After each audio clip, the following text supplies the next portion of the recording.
Tidak ada ayat Quran yang menerangkan Allah itu ada. Sekarang saya tanya, Allah ada enggak? Mana dalilnya? Quran enggak ada itu. Coba, kita baru tahu kan, baru dengar kan? Mengajinya cuma muka nakir terus. Nah, menurut Imam Asy'ari gimana? Nah ini, kita ini sebenarnya tidak ada, tapi kita ini diadakan oleh yang ada.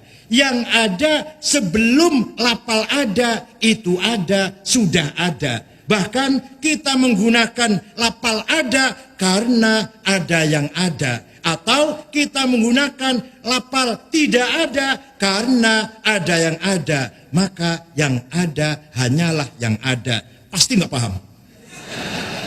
Anak, apa artinya? Aku. Anta, engkau. Huwa, dia. Silahkan dipakai. Silahkan dipakai. Ana Said, ana Khalid, ana Hasan, ana Abu Bakar. Silakan. Ana Fatimah, ana Halimah. Dipakai silakan. Tapi itu tidak selama-lamanya. Nanti mati semua. Mati semua enggak?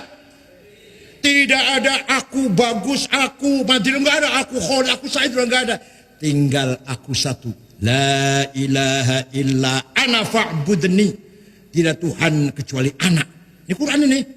Tidak ada Tuhan kecuali aku. Kecuali aku. Bukan aku bagus, bukan aku Madinah, bukan aku Khalid, bukan aku ini, bukan. Aku Allah.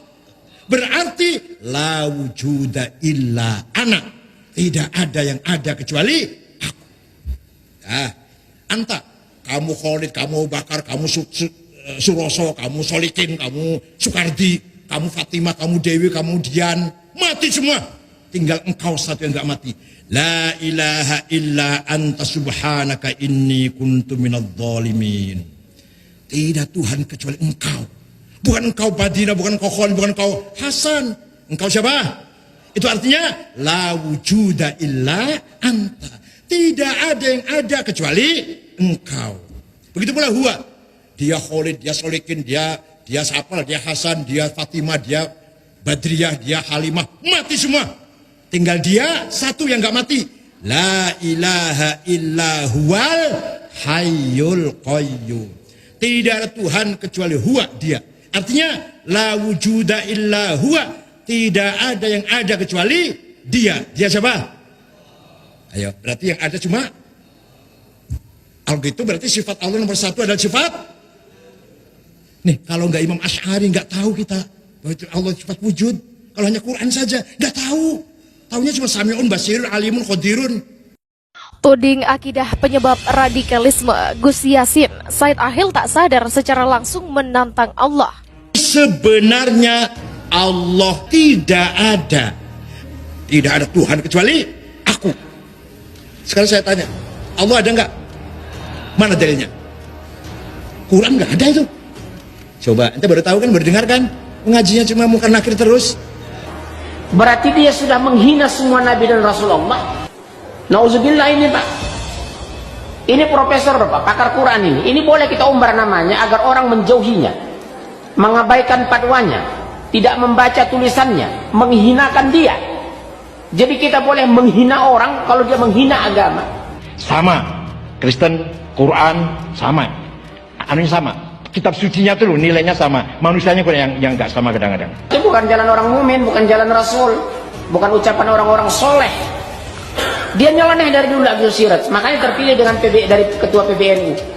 Barang siapa yang menyimpang dari agama Allah dan Rasul setelah jelas kebenaran baginya, lihat kok kami biarkan dia leluasa menyebarkan kesesatan itu. Metro TV mengangkat, Kompas memberitakan. Media-media kafir sepakat dan senang. Tapi apa kata Allah? Tempatnya adalah neraka jahanam. Kami biarkan dia.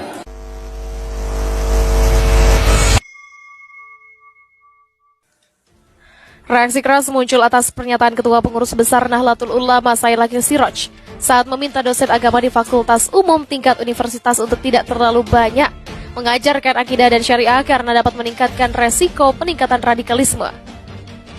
Ketua Harian Pergerakan Penganut Hittah Nahliyah Cecep Muhammad Yasin mengatakan, akidah tidak ada urusannya dengan radikalisme, sebab akidah merupakan pondasi iman umat Islam.